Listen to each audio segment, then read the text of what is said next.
Hey guys, tonight we step straight into the Sahara, and you can almost feel the sand crunching beneath your sandals as the desert air cools with the coming of night. Above you, the stars spill like spilled sugar across a velvet cloth, impossibly bright, impossibly close, and yet you feel small because the desert has a way of making you feel like a lone grain of sand yourself. In the distance, there's the soft hum of Berber voices carried on the breeze, weaving through the dunes as though the earth itself is whispering secrets. You draw your robe tighter, though the heat of the day still lingers faintly in the sand under your feet, radiating like a slowly fading ember. You know what's coming, though. The desert always flips its mood. Daytime is relentless sun, heat that scorches your eyelids if you dare to blink too long. But nighttime, that's when the chill slides in. It's not polite about it either. One moment you're sweating, the next your teeth are threatening to chatter. And you, a 21st century visitor, plopped into this ancient landscape, probably won't last till morning without water, warmth, or a friendly caravan to tag along with. Survival here isn't optional. It's an art perfected across generations. So, before you get comfortable, take a moment to like the video and subscribe, but only if you genuinely enjoy what I do here. And I'd love it if you dropped a comment telling me where you're listening from and what time it is there. It's always fun to see the mix of night owls and early birds in this little community. Now, dim the lights, maybe turn on a fan for that soft background hum, and let's ease into tonight's journey together. The first thing you notice is the silence, not the kind of silence you get in your bedroom at 2 a.m., where there's still the low whir of an appliance or the faint rush of cars outside. This is desert silence, the kind that presses against your ears until you think you might hear your own heartbeat louder than anything else. Except it isn't really silent. If you pay attention, the desert has its playlist. There's the whisper of sand being nudged by the wind, a faint clicking of beetles scuttling for cover, and, once in a while, the distant, hollow bark of a jackal wondering what you're up to.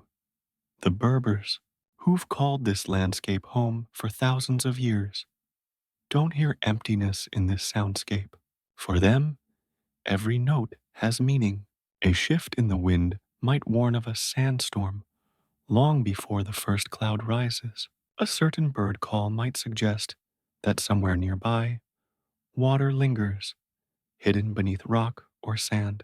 Historians still argue whether the oldest Berber tribes first developed these instincts independently or borrowed survival cues from earlier nomadic groups drifting in from the Near East. But you can picture it long ago, a small family standing exactly where you stand, staring up at the same Milky Way, listening, waiting, learning, and that sky.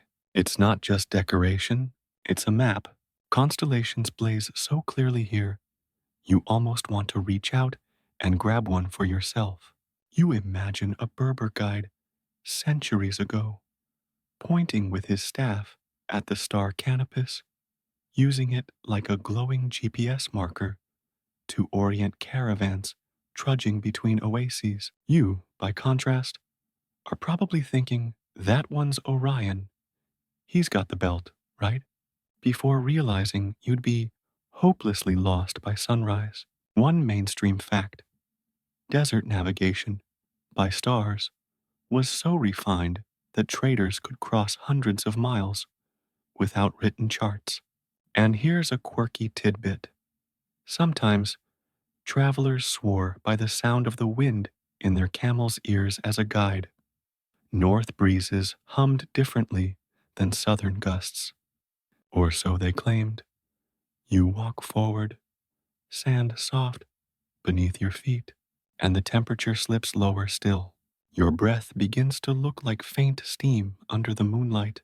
You try to imagine doing this journey without fleece jackets, water bottles, or Google Maps tucked in your pocket.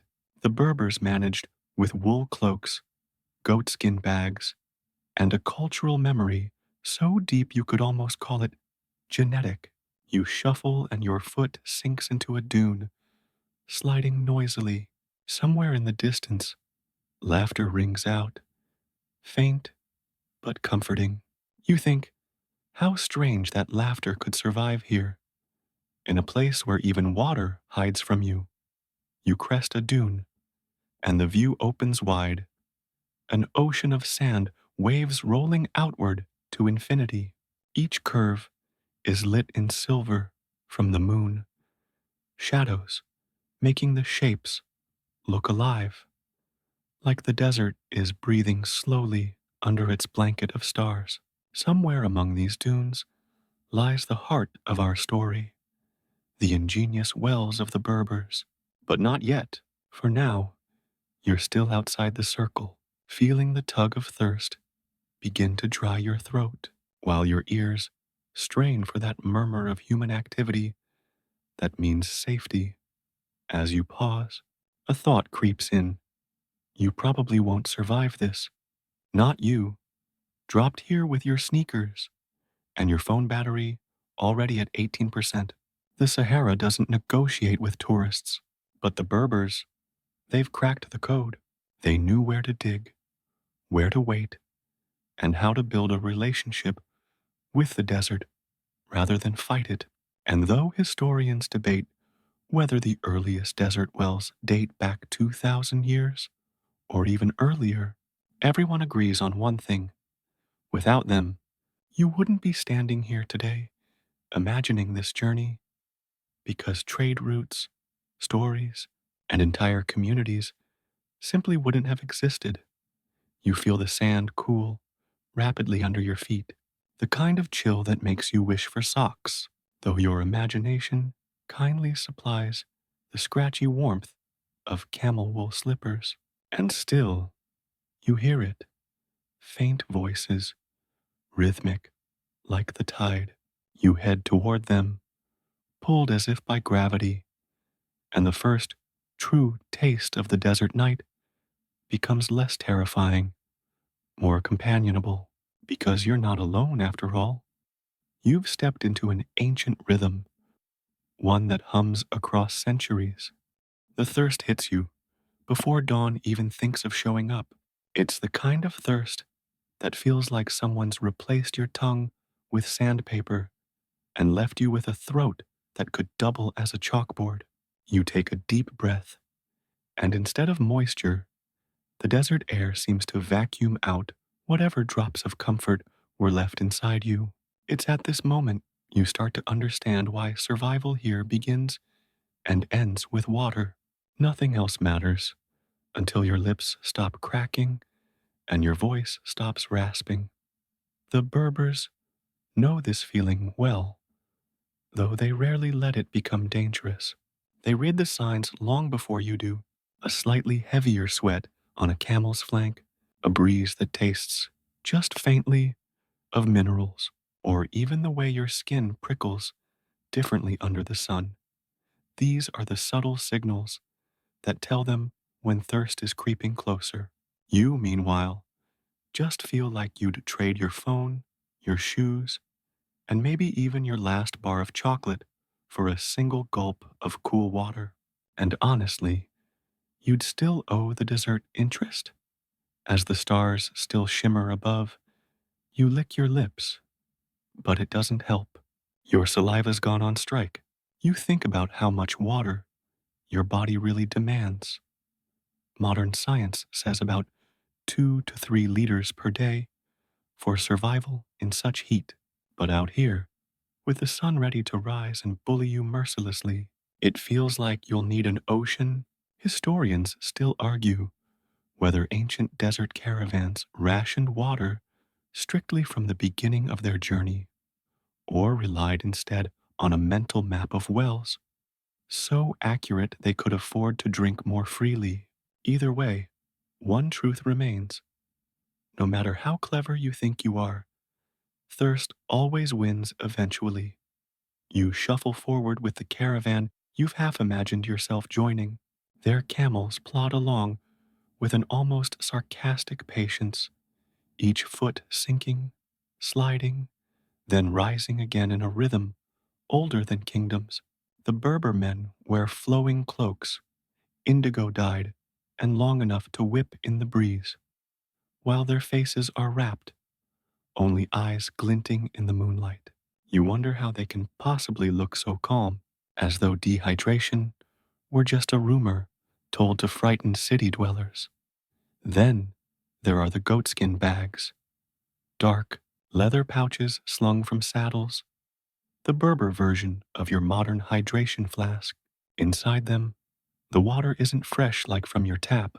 It tastes of leather, sometimes a little sour, but to a parched traveler, it's nectar. Quirky tidbit? In some cases, people swore that water carried in goatskins gained strength from the animal, a kind of rustic energy drink without branding or electrolytes. You almost laugh, but then your cracked lips remind you that if someone handed you such a bag right now, you'd drink first and think later. As the first hint of dawn tinges the sky, the desert shows its cruel trick. You feel a tiny, fleeting chill in the air, the last mercy before the sun arrives. It's a reminder that thirst won't just be a nighttime companion. When the sun climbs, it will press on you from all sides, squeezing moisture out like a sponge. You picture yourself trying to last even a single day without water, and the thought alone makes you swallow against a dry throat that has nothing left to give. The Berbers, of course, have strategies. They drink small amounts steadily rather than guzzling. They cover their heads to trap every bit of shade possible. They know when to travel. Night and dawn are friends. Midday is the enemy. You, meanwhile, are thinking wistfully of iced lattes, soda cans sweating in a fridge, or even the humble tap at your kitchen sink. Funny how the most boring thing at home becomes the most valuable treasure here.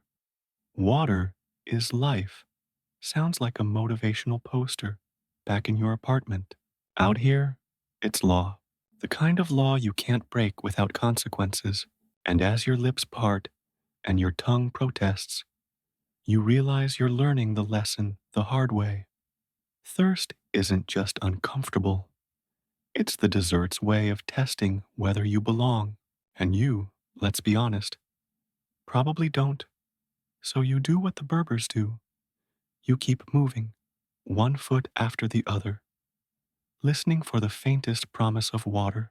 Somewhere ahead lies a well, hidden in dunes, like a secret carved by generations. You haven't seen it yet, but you're already imagining the sound. A bucket creaking on rope, splashing as it breaks the surface, and laughter, always laughter, because even in this vast sea of thirst, the Berbers never lost the ability to find joy at the bottom of a well. You sway because everyone sways out here. The desert has a rhythm, and it isn't dictated by your clumsy footsteps, but by the camels that lead the way.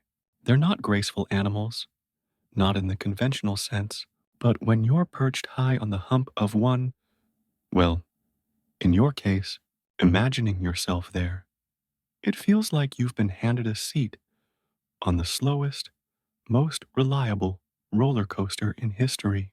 Forward, backward, forward, backward.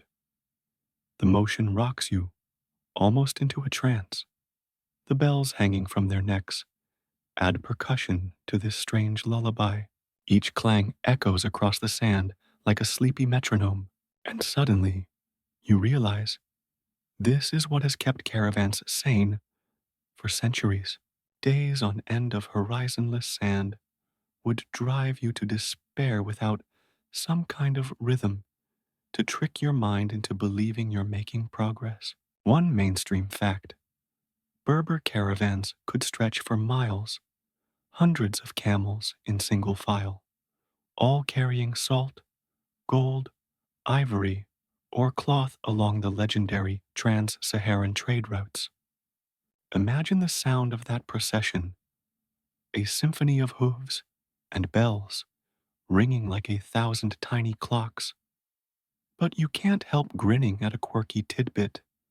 Some travelers complained that the bells were too soothing. Too soothing. They worried the gentle tones might lull them into missing hazards, like dips in the sand or, you know, an actual sandstorm creeping up. Meanwhile, you're pretty sure a camel's bell right now would beat the hum of your fridge back home for bedtime ambience. The caravan isn't just camels and cargo. It's people with routines polished smoother than worn stone. You watch the lead guide, wrapped in indigo from head to toe, murmur to his beast as though the animal were a trusted colleague. You notice the younger men, running lightly alongside to stretch their legs, laughing at some private joke, even while they carry bundles of firewood. And you realize they don't merely survive here, they've learned to flow with it. Historians still argue whether these routes developed because of necessity, salt from the desert exchanged for grain from the savannah, or because humans simply can't resist exploring what lies beyond the next dune. You, meanwhile, are leaning dangerously toward the conclusion that it was probably both. Necessity may be the mother of invention, but curiosity is definitely the mischief-making cousin egging her on. As the camels trudge, you're pulled into their patience. Each step is deliberate. Each footfall presses, sinks, then lifts, leaving behind a rhythm of prints that will soon be erased by wind. It's humbling, isn't it, to know your mark in this world might last only until the next breeze decides otherwise. The desert doesn't bother memorializing your footprints, but it does carry the memory of these caravan rhythms through generations. The sun edges higher now, throwing pink and orange across the dunes. Shadows stretch long, painting lines like ripples across a golden sea. The bells continue their steady song. You close your eyes for a moment.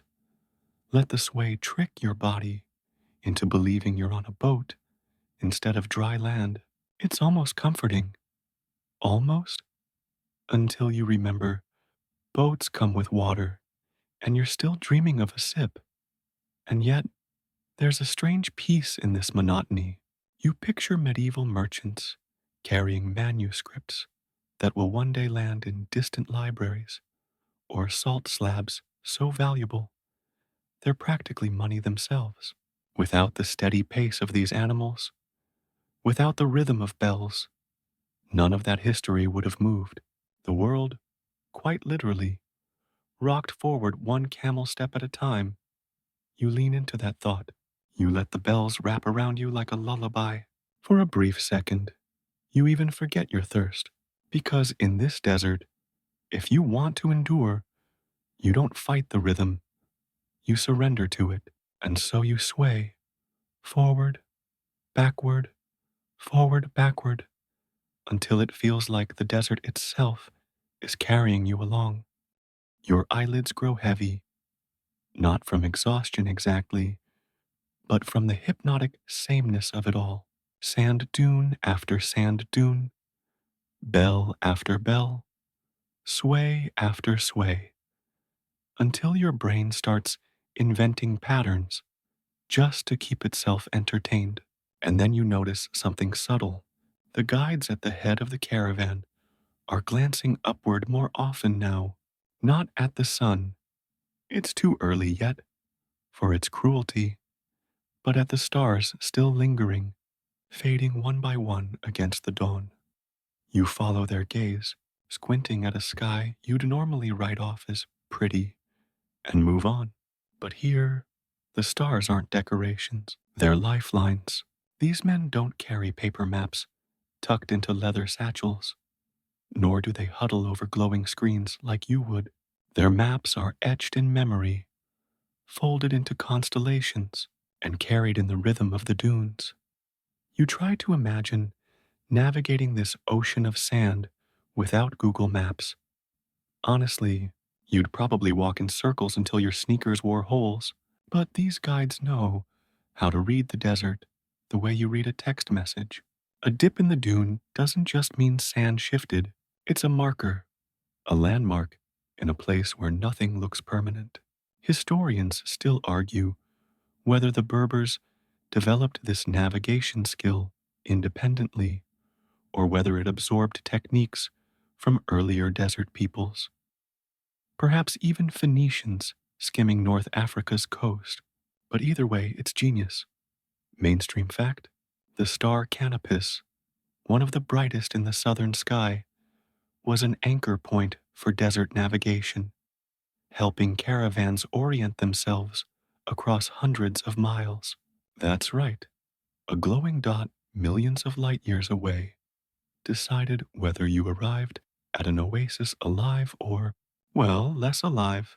And here's a quirky tidbit. Some accounts suggest certain Berber guides could even hear direction, claiming the desert wind shifted its pitch depending on the path. Sound far-fetched? Maybe. But then again, your modern GPS has let you down in parking garages. So who are you to judge? You shuffle along beside the caravan, still imagining yourself as part of their world. The sand crunches faintly with each step, and you notice the tiny ripples etched across the surface by last night's breeze. To you, they look identical, like someone took a giant rake and dragged it across the desert. To the Berbers, those ripples are arrows, pointing the way the wind last moved, showing which path the dunes will most likely drift. They read them like road signs, except instead of next gas station, 12 miles, it's shift left or risk walking into oblivion. One guide raises his hand. The caravan slows. He kneels, scooping a handful of sand, letting it spill slowly through his fingers. You tilt your head, wondering what he could possibly learn from such a gesture. Maybe it's just dramatic flair. No, he's watching how the grains fall, how the wind catches them, how the desert breathes. That little test tells him more than your weather app ever could. And suddenly, you feel small again. Not in a bad way, but in the way that comes when you realize entire civilizations carried themselves forward with nothing but sky and sand to guide them. You're reminded of seafarers navigating by stars, Polynesian canoes cutting across oceans without compasses, different landscapes, same brilliance. Humans are stubborn like that. We find ways to read the world when it refuses to give us instructions. The sun finally peaks, burning away the last stubborn stars. You wince, squinting, because here comes the desert's day personality, loud, hot, and unforgiving. The guides, unbothered, tighten their cloaks and press on, eyes still sweeping the horizon, as though they can already see the wells that you can't. And maybe they can. Maybe in their minds, the desert isn't empty at all. It's filled with markers invisible to you, but obvious to them. Your throat aches again. Your tongue feels like dry parchment. You remember the joke from last night? You probably won't survive this. And now it feels less like a joke and more like prophecy. But that's why you trust the guides.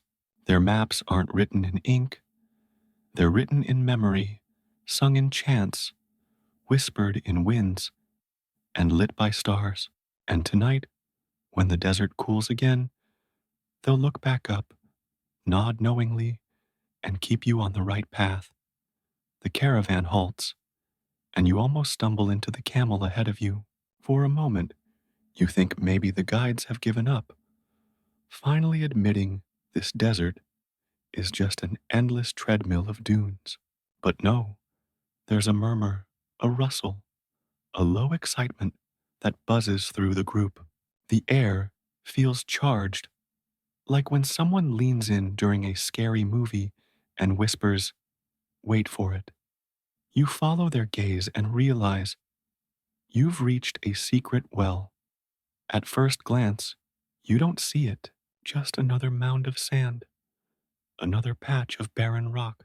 But then your eyes adjust and you notice a dark circle in the earth, lined with carefully placed stones.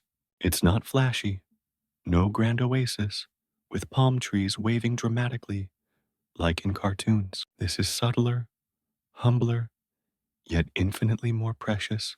The Berbers call it a lifeline, and as you draw closer, you understand why. One mainstream fact: wells like these dot the Sahara, some of them centuries old, maintained generation after generation. They're carefully dug shafts that reach down into hidden aquifers, the desert's secret veins. Without them, caravans wouldn't just struggle, they'd vanish.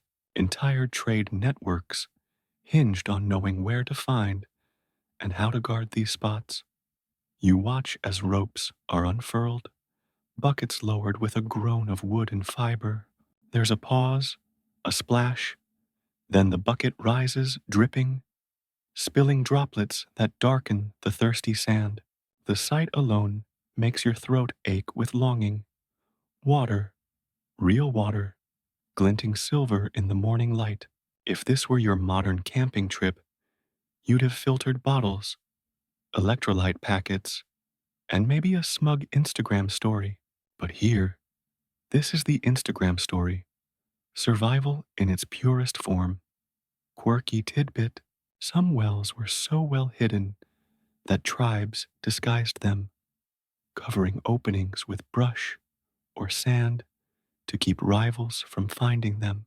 A traveler unfamiliar with the terrain could walk right past salvation and never know it. Imagine dying of thirst with your canteen empty while a few meters away, a perfectly good well lay camouflaged under scrub. Dark humor, yes, but the desert has always been stingy with comedy. The guides work quickly, passing water skins hand to hand, filling them with practiced efficiency. You see children scamper to the edge, their laughter bright as they splash themselves with droplets. The sound is intoxicating, better than music. You glance down into the well, peering at the mirror-like surface far below, and feel both awe and vertigo.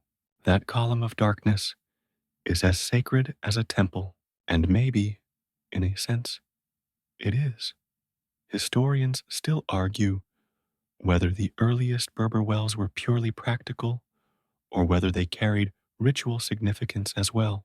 Some suggest wells were blessed spaces tied to myths of spirits who guarded underground streams. Others insist they were no more mystical than your kitchen tap, just labor and maintenance, nothing more. But when you stand at the edge, breath misting, heart racing, it's hard not to feel like you're looking into the soul of the desert itself. You cup your hands, lift the cool water to your lips, and drink. It tastes like stone, mineral rich, and slightly metallic, but to you it's better than any champagne. You sigh, the relief washing over every cell, and realize why water here is more than necessity, it's celebration. Every gulp is a victory over the Sahara's endless dare. The camels grunt approvingly, lowering their thick lips to troughs, guzzling noisily. Their throats bulge, their eyes half close in bliss. Even the animals look grateful, And as you lean back, wiping your mouth, you finally understand this isn't just a well. This is history carved into sand and stone, a promise passed from one generation to the next, whispering, "Here, life endures." You crouch lower, peering into the darkness, and suddenly the well is no longer a simple stone shaft. You notice faint openings leading away from it, almost like tunnels, narrow and deliberate. The guides nod knowingly, and one beckons you to follow, against your better instincts.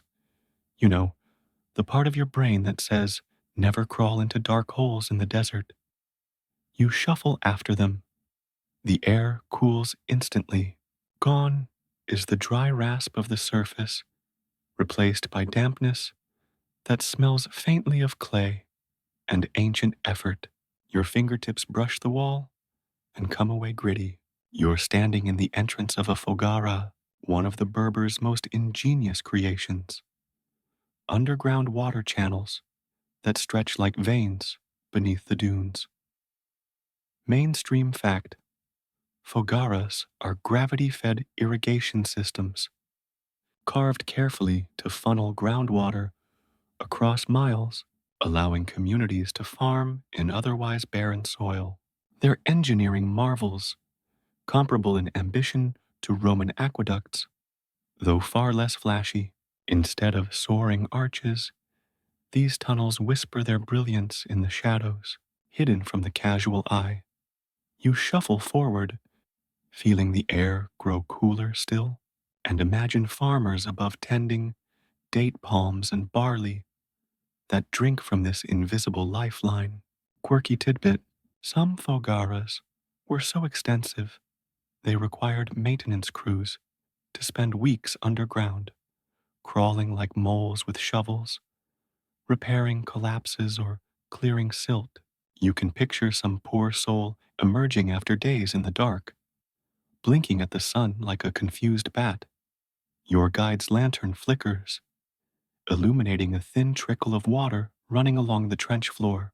It's not much, certainly not a gushing stream, but in this desert, that trickle is a miracle.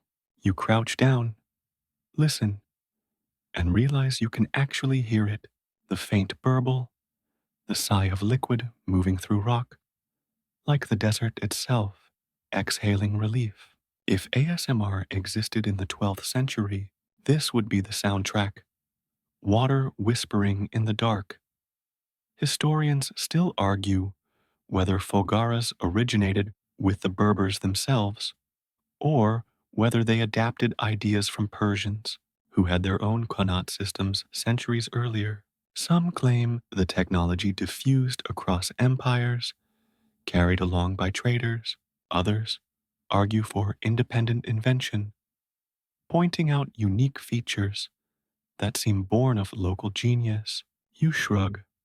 Personally, you're just impressed anyone thought to dig horizontally for miles in search of water, while you complain about carrying groceries up 2 flights of stairs. You imagine standing above ground again. The sun would be merciless, the dunes shimmering with false promises of mirages. But down here, it's steady, cool, protective.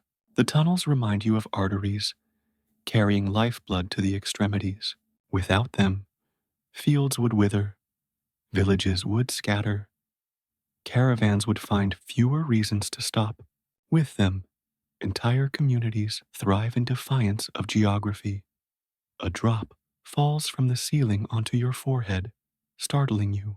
You laugh softly, because here, even a single drop feels like a blessing. You tilt your head back, let another bead hit your cheek, and suddenly you understand why people might see these places as sacred. Practical, yes. Ingenious, definitely.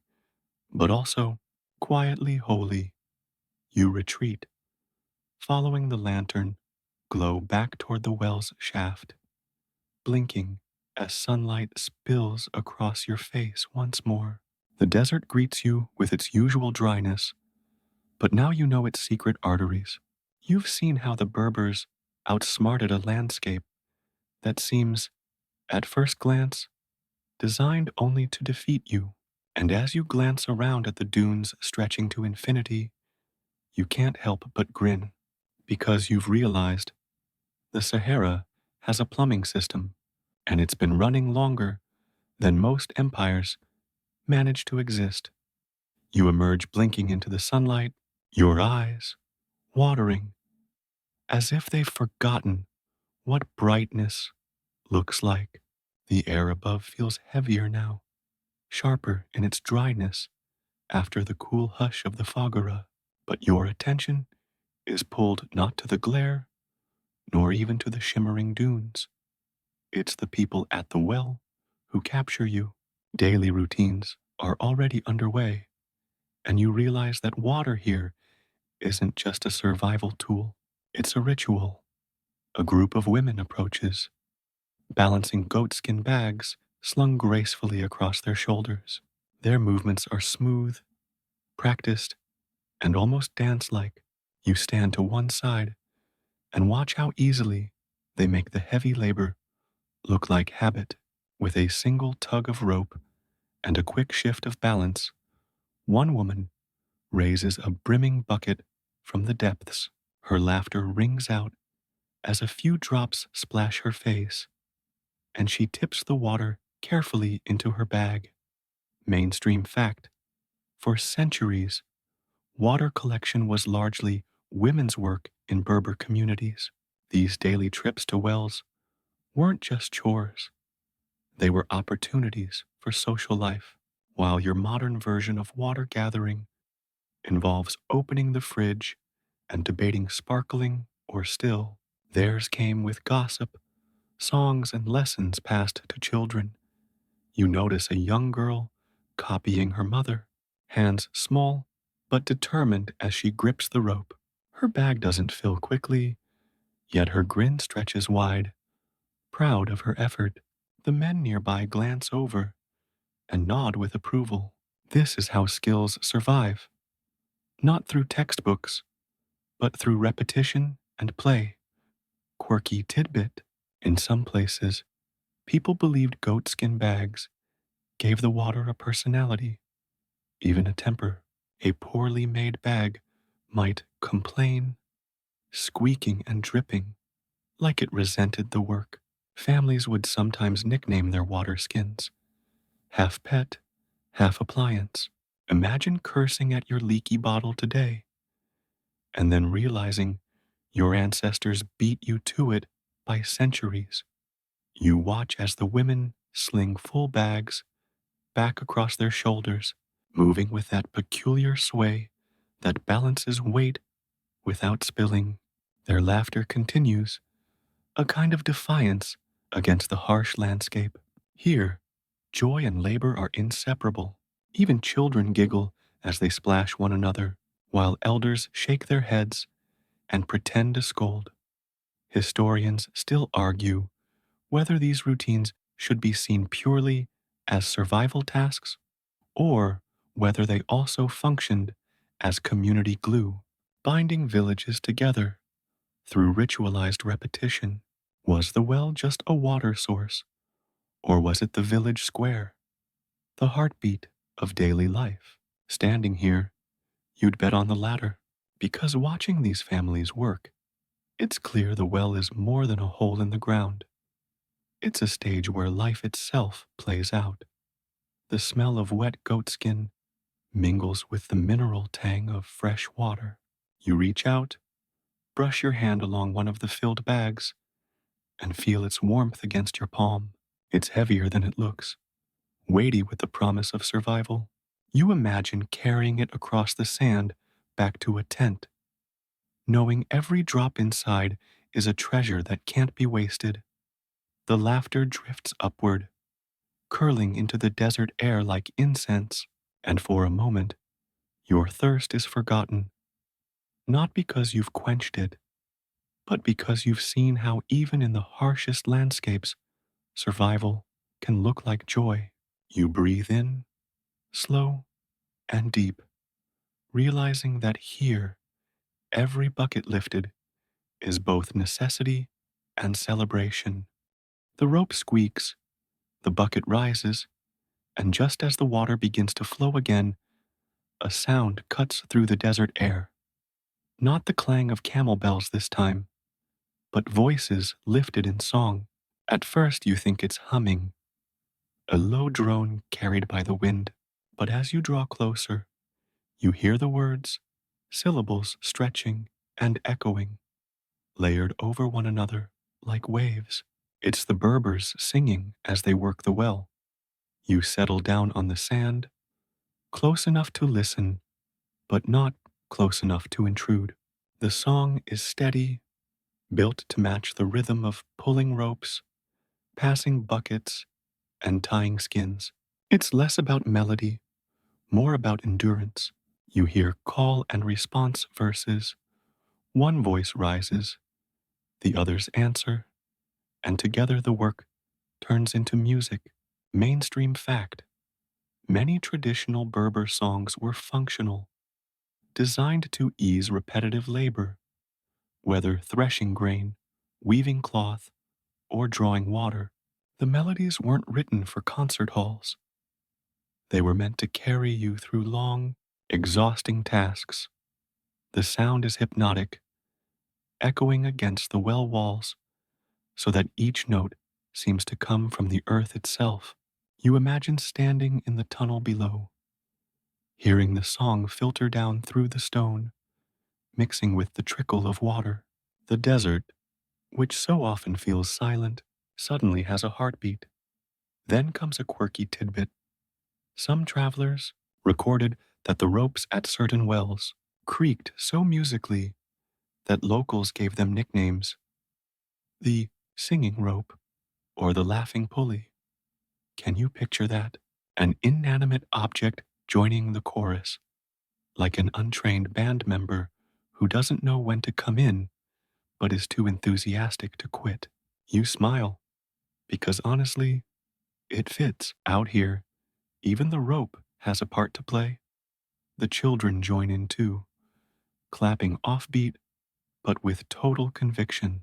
Their voices rise higher, thinner, and bring a lightness to the chant. The older men chuckle at their eagerness, but don't stop them. It's as if everyone knows the song isn't just for efficiency, it's also for memory.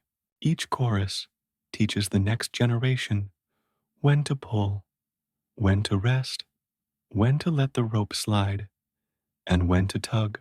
You, listening with your modern ears, realize you're hearing both history and instruction wrapped up in a lullaby of survival.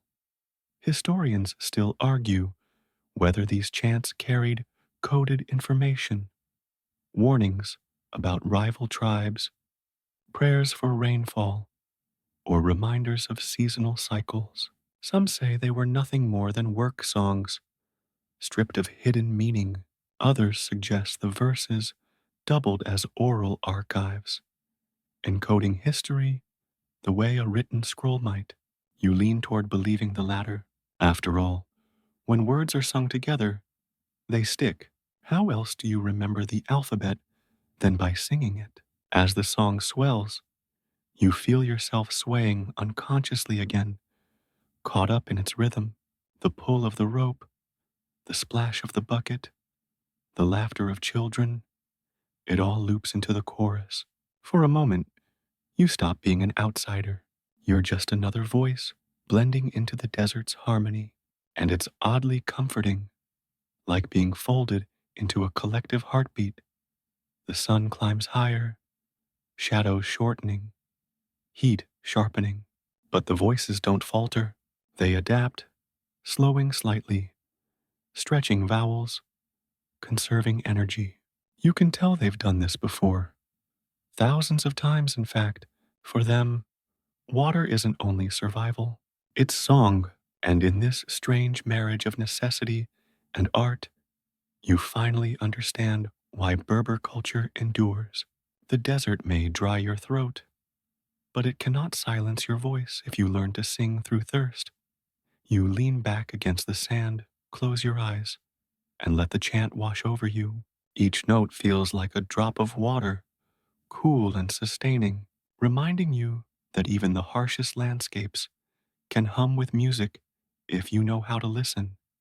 You're pulled from your reverie by the smell of something sweet drifting across the well.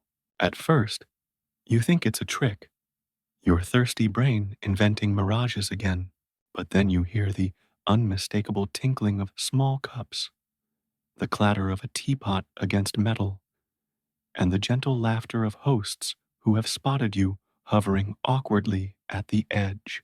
Someone waves you closer, and before you can invent a polite excuse, you find yourself seated on a woven mat with a glass of mint tea pressed into your hand.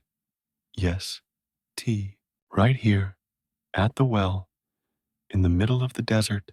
The Berbers don't just guard their water, they elevate it into hospitality. Mainstream fact: in North African cultures, mint tea is more than a drink.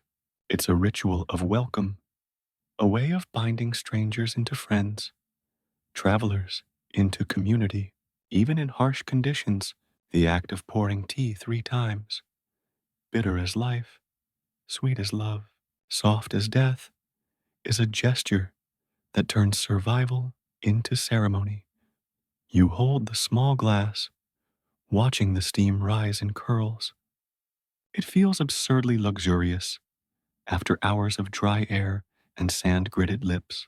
You take a sip. The taste shocks you awake. Sharp mint, earthy tea, and the mineral tang of the well water itself.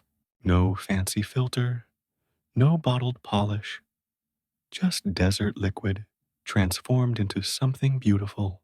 You close your eyes and sigh, because sometimes the simplest drink in the simplest place is better than all the lattes you've ever waited in line for. Quirky tidbit: some Berber hosts have been known to pour tea from heights that border on acrobatics, holding the pot high above their head so the liquid streams dramatically into tiny glasses without spilling a drop. The higher the pour, the stronger the welcome. You try it in your imagination and immediately spill boiling water down your arm, which is why they don't let clumsy outsiders handle the pot. As you sip, you notice how natural the exchange feels. No one asks your name yet. No one questions where you're going. Hospitality comes first. In a desert where thirst can kill, offering water, or better tea, isn't just courtesy, it's moral law. To refuse someone a drink would be unthinkable. The wells themselves become neutral ground, places where even rivals might set aside disputes, long enough to share a cup. Historians still argue whether this tradition of hospitality grew purely out of necessity, or whether it reflects deeper spiritual beliefs about water as sacred. Was it simply pragmatic, helping strangers ensures someone might help you later? Or was it symbolic, tied to ancient rituals of blessing and renewal? You sip again, not caring which side wins the debate, because all you know is this: the tea is delicious, and it feels like kindness distilled. The laughter grows louder around you. Someone tells a story. Though you catch only fragments, you understand from the rhythm of the voice that it's funny. Others chuckle, shake their heads, add their own comments. Cups are refilled without asking. The mint leaves bobbing like little green rafts. Even the camels look calmer, lying in the sand with half-closed eyes, as if lulled by the comfort of community. You realize you've crossed a line. A moment ago, you were an observer, watching the well as if it were a museum exhibit. Now you're a participant, glass in hand, welcomed into the circle. You can almost forget that you're still in one of the harshest environments on Earth, because at this well, with this tea, the Sahara feels less like a desert and more like a living room, gritty, sun-scorched, but warm in a way that has nothing to do with temperature. You tip the last of your glass, savoring the sweet aftertaste, and you smile, because survival isn't always grim. Sometimes it's laughter around a well, a steaming cup of tea, and the gentle reminder that even in the driest sands, humanity finds ways to bloom. The laughter fades, replaced by a shift in tone you can feel more than hear. Conversations lower, glances flick across the dunes, and suddenly the well feels less like a living room and more like a guarded treasure, because, of course, that's what it is. You realize then that water in the desert isn't just survival, it's power, and power attracts trouble. You hear whispers of rival tribes, of raids under moonlight when men would swoop in to claim a well as their own. Mainstream fact: throughout Saharan history, control of wells often meant control of trade routes. A single family or clan that managed a cluster of water sources could dictate who crossed safely and who did not.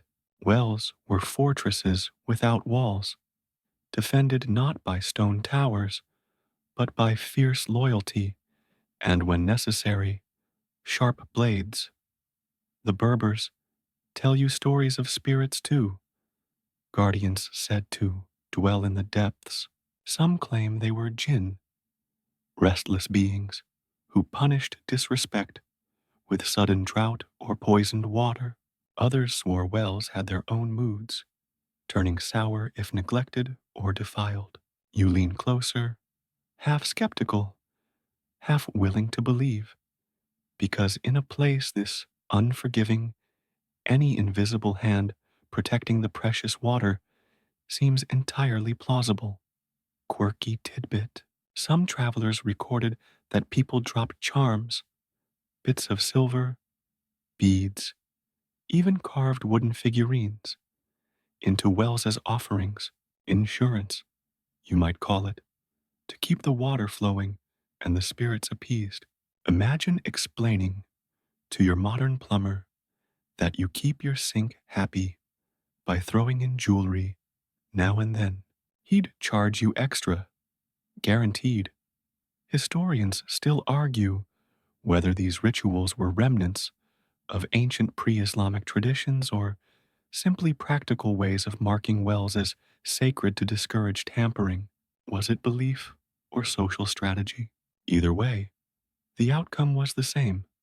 Wells became not just engineering feats, but sanctuaries, shielded by myth and custom alike. You glance out over the horizon and picture what it would feel like to defend this spot. Sandstorms roll in without warning, their walls of grit blotting out the sun and swallowing caravans whole. You imagine one now roiling on the far edge of sight, a reminder that even nature itself can feel like a rival. And in those storms, legends say, the jinn danced, twisting through the chaos to guard or curse the precious wells. The elders at the well continue their hushed stories, voices low but intense. Children huddle close, wide-eyed, as if these tales are both bedtime warning and survival manual. And you realize that here, protection isn't just spears or swords. It's memory, story, and ritual, passed carefully down like heirlooms. You sip the last of your tea, and it tastes different now, not just sweet, but laced with the weight of vigilance. The well, once a place of laughter, now feels layered with tension. Yet in that tension lies resilience. To drink here is to join a lineage of guardianship, to acknowledge that survival in the desert demands not only ingenuity, but constant watchfulness against rivals, against storms, against the unseen. You close your eyes and breathe, imagining for a moment that you too are part of that circle of protectors, listening for threats beneath the endless hum of sand and sky. The stories of spirits and sandstorms linger in your ears even as the caravan stirs again. The camels rise with groans that sound like sarcastic protests, creatures that have carried half of history across these dunes, but still act like teenagers, asked to take out the trash. The guides whistle, the bells resume their steady beat, and you step back onto the shifting path, realizing that the real currency here isn't gold or spices or silk. It's water, always water. You glance at the merchants walking alongside. Their bundles are wrapped tight, some heavy with salt slabs, others with cloth dyed brilliant colors. They haggle as they walk, voices rising and falling like waves on a dry sea. But beneath every trade, unspoken or otherwise, lies the question of water. Mainstream fact: caravans crossing the Sahara often had to pay for access to wells along the route, whether in coin, goods, or services. Sometimes entire treaties between tribes boiled down to who controlled which cluster of wells. Forget stock markets. This was the original high stakes economy. You imagine a negotiation, two men seated cross legged near the well, mint tea steaming between them. One gestures toward his salt blocks, the other taps the hilt of his dagger and shakes his head. The bargain isn't about the salt's weight or the cloth's thread count. It's about whether the camels will be allowed to drink. Without water, trade ends before it begins. Quirky tidbit: in some markets, people joked that a skin of fresh water could fetch a higher price than a necklace of amber beads. Amber shines, sure, but try sipping it under the noon sun and see how far that gets you. You smirk, imagining medieval sales pitches. Yes, this necklace is lovely, but can it quench your thirst? Historians still argue whether wells served primarily as neutral zones of commerce or whether they were extensions of tribal territory.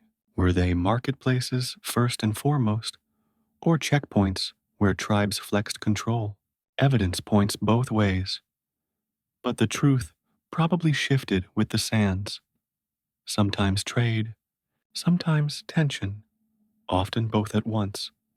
The sun blazes higher, and you notice how every transaction seems choreographed to conserve energy. Hands move slowly, voices stay calm, and pauses stretch long, as if silence itself is part of the deal. You're reminded that bargaining under a desert sun isn't about flashy persuasion. It's about patience, endurance, and the knowledge that whoever controls the water ultimately wins. The camels drink deeply at the last trough, their sides ballooning with stored reserves.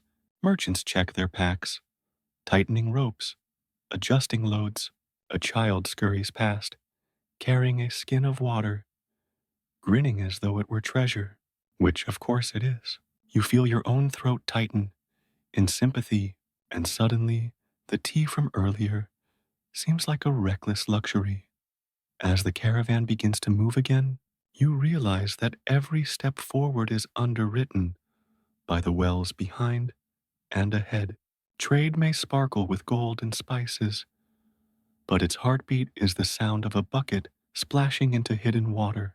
Without that rhythm, the whole desert economy would collapse like a sandcastle under the tide. You walk on, hearing the bells, watching the dunes ripple, and you smile wryly, because in a landscape where nothing grows easily, where the sun punishes every careless step, the most boring thing in the world, plain old water, turns out to be the real kingmaker. And you think, not for the first time, that you probably wouldn't last a week out here, let alone build an empire on the back of a bucket and a rope. The bells fade behind you as another sound enters, one less ancient, one more insistent. Hooves, yes, but also boots, voices speaking in tongues that stumble over Berber syllables. You realize you've drifted into a different chapter of the desert story, one written not by locals but by outsiders carrying maps, flags, and very different ideas of ownership. Colonial explorers, surveyors, men with notebooks who saw wells not as lifelines of a people, but as dots on a chart to be claimed. You picture them arriving with pomp, setting up tents, flapping in the hot wind, their uniforms starched, their hats too wide and too pale. They peer down the shafts, sketch the stone linings, and nod approvingly as though they've discovered something entirely new. Mainstream fact: during the colonial scramble for Africa in the 19th and early 20th centuries, European powers cataloged wells across the Sahara, mapping them for military use and to control caravan routes. What had once been community anchors suddenly became strategic assets in empire's endless games. The Berbers, of course, already knew every location by heart.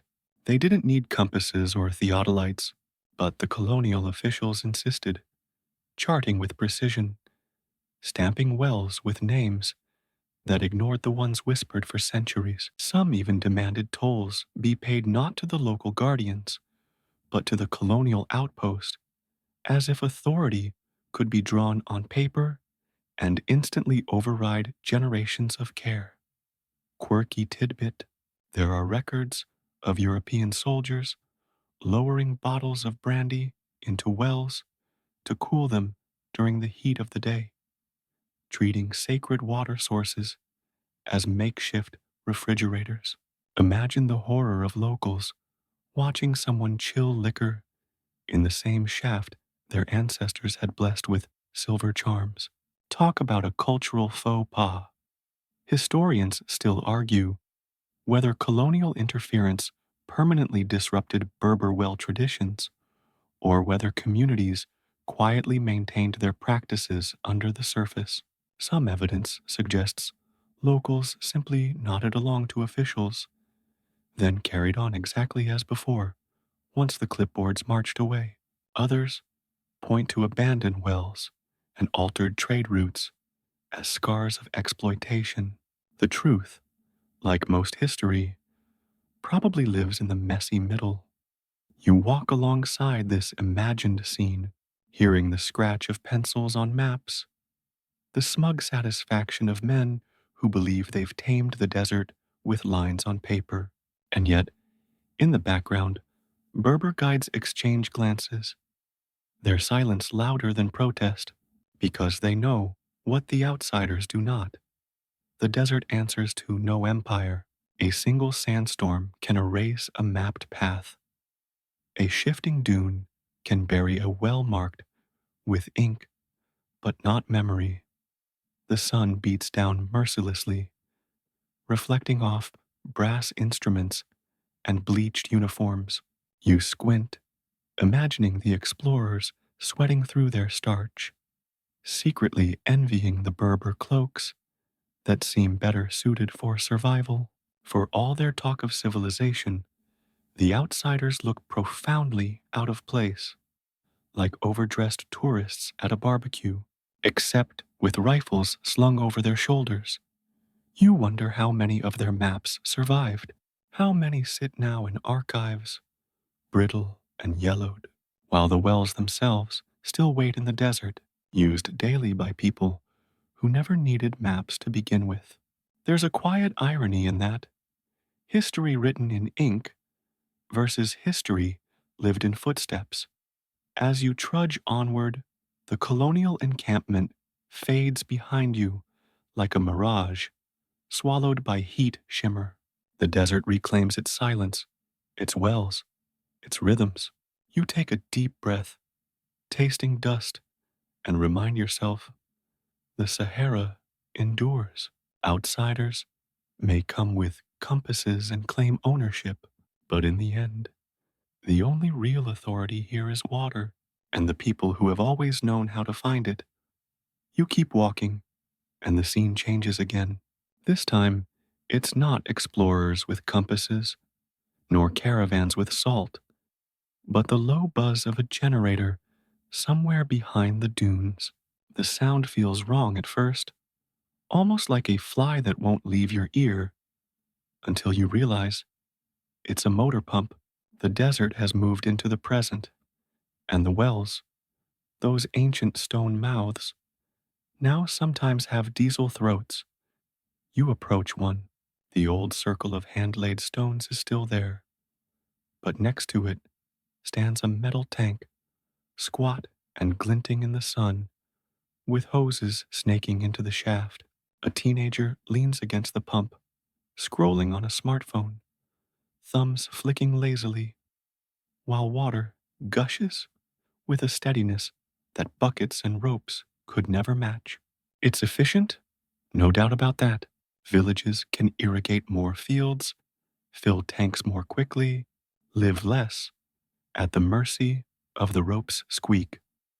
Mainstream fact: across much of North Africa, traditional wells and fogaras have been supplemented or replaced by motorized pumps and plastic reservoirs. They allow for larger scale agriculture, more reliable supply, and less grueling daily labor. The old goatskin bags have given way to bright blue jerry cans and tanker trucks. Yet as you watch, you feel a pang. Something's missing. The songs, the laughter, the shared rhythm of pulling together. It isn't part of this picture. The pump drones steadily, and the boy barely looks up. Quirky tidbit: some communities joke that the pump sings too, but its song is more like a stubborn donkey's bray than a chorus. They laugh, but there's a truth beneath it. Mechanical voices don't carry the same soul. Historians still argue whether modernization strengthens or erodes cultural identity. Some say the fogaras and wells must evolve or vanish, replaced by efficiency. Others insist that without the rituals, the songs, the hospitality, the shared burdens, the community itself loses something vital. Progress or amnesia, the debate hums as steadily as the pump itself. You notice a grandmother nearby, her robe wrapped tight, watching the pump with the narrowed eyes. When children splash from the overflowing tank, she smiles. But when she glances at the machine, her expression hardens. You wonder if she misses the old cadence, the work that bound everyone together. Maybe she remembers the well as a gathering place, not just a water source. To her, the machine probably feels impersonal, efficient but lonely. You step closer, dip your hand into the trough. The water tastes the same: cool, mineral, alive. The desert doesn't care whether it's hauled up in a bucket or blasted upward by a diesel pump. But you do. You miss the voices. You miss the hum. You miss the way survival once sounded like music. Still, the pump churns, relentless. And the truth is, it's keeping this village alive just as surely as the old fogaras once did. Children fill bottles quickly. Women no longer walk for hours with heavy skins. And crops stretch farther than before. Life adapts. It always does. But you leave the well wondering whether efficiency is always better, or whether something sacred can slip quietly away, drowned beneath the steady growl of a motor. You leave the hum of the pump behind, but your mind keeps circling questions, the way desert winds curl around dunes. For every fact you've gathered, there seems to be another layer of uncertainty. Wells are not just holes in the ground, they're mysteries as deep as the water they guard. And the scholars who study them, They can't quite agree on the answers. Take the origins, for instance. Some historians insist that the earliest Berber wells are prehistoric, stretching back thousands of years, older than any written record. Others argue they were built later, adapting techniques from Persians, Romans, or even Arabs sweeping across North Africa. Was it independent invention or borrowed brilliance? The debate stretches like the desert horizon, no end in sight. Mainstream fact, archaeological evidence shows wells scattered across the Sahara, dating at least to the first millennium BCE. But quirky tidbit? Some local legends claim certain wells were dug by giants or opened by a single strike of a prophet's staff. To outsiders, that sounds fanciful. To the people who still drink from those wells, it's memory dressed as myth. Even sustainability raises arguments. Fogaras, ingenious though they are, tap groundwater slowly, preserving aquifers. Motor pumps, by contrast, can drain them alarmingly fast. Scholars clash over whether modern practices threaten to exhaust the very lifelines that have sustained the desert for millennia. Some predict catastrophe, others shrug, confident new technology will rescue the day.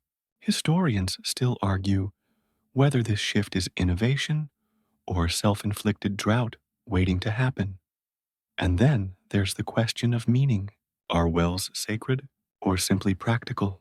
Anthropologists debate whether the rituals, the songs, the charms, the stories of spirits are evidence of ancient religion clinging to life or just colorful extras layered onto daily work. One side insists wells were sanctuaries. The other claims they were no more mystical than a clay pot. You, remembering the chants and laughter, suspect the truth is both. Survival and sanctity often share a roof in human history. You walk along the dunes, the sand crunching beneath your feet, and realize that uncertainty isn't a flaw in the story. It's part of the texture. Every fact is wrapped in speculation, every measurement shadowed by legend. And that makes the wells richer, not poorer.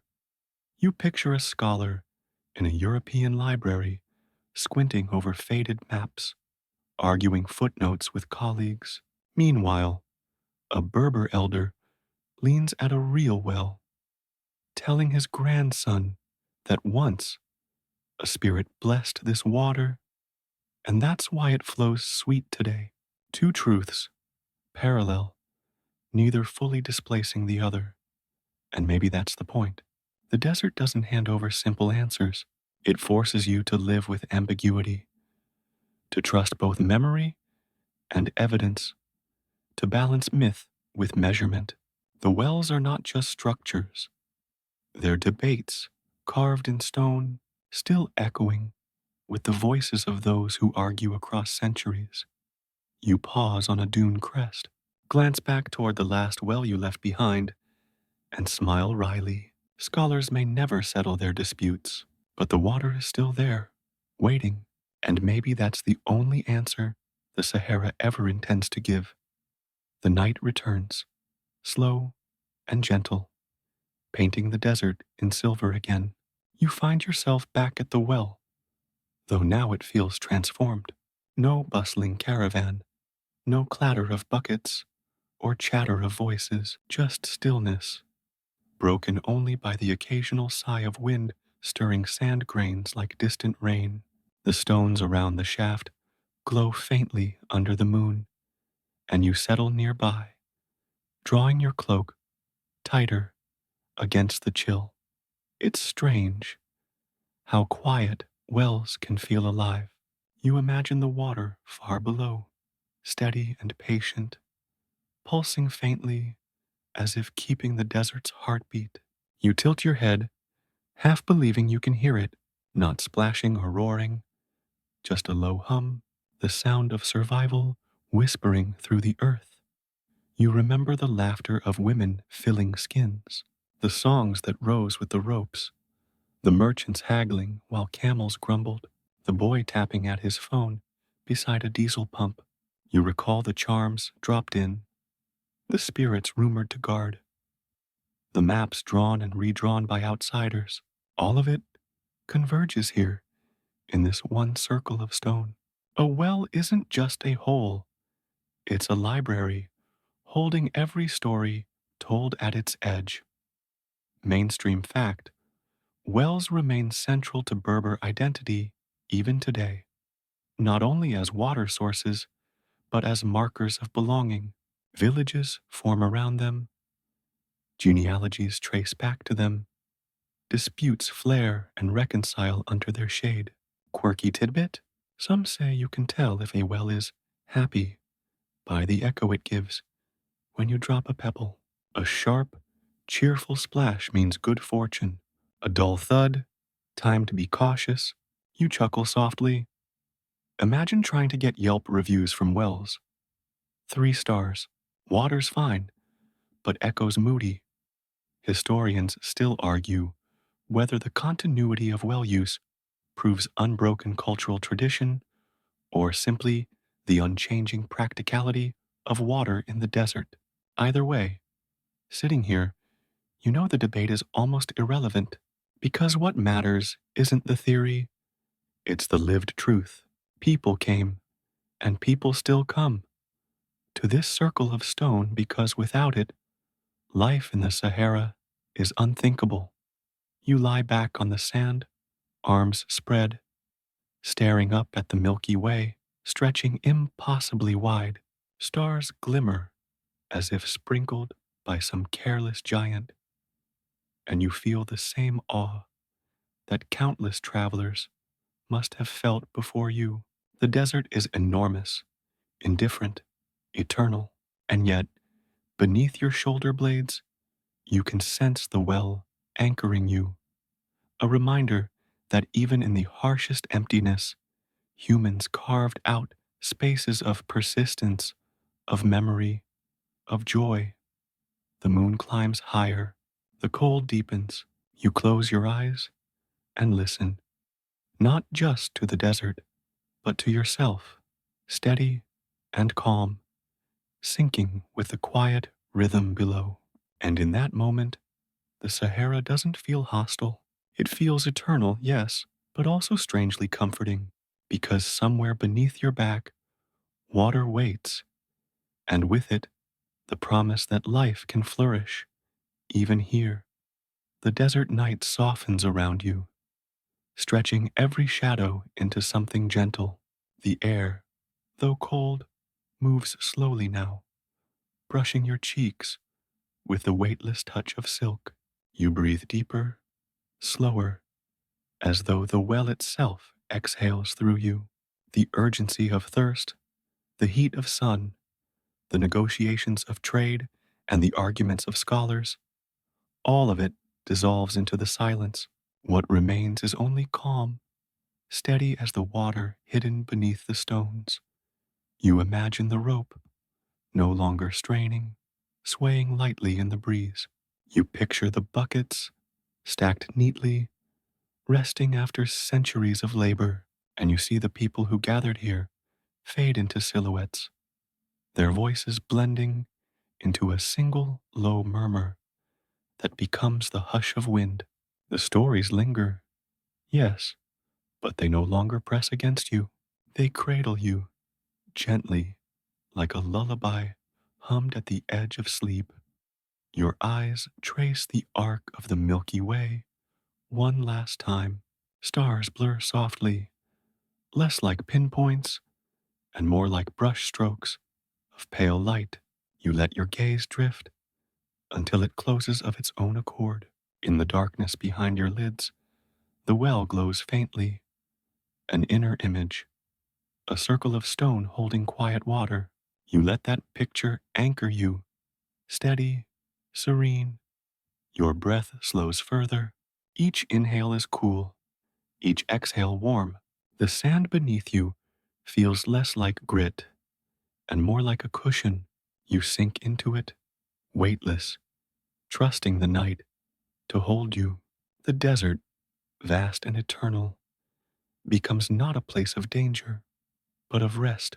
And with that final thought, you allow yourself to drift, carried gently into sleep, as if on the back of a patient camel swaying under the stars. End of script. Sweet dreams.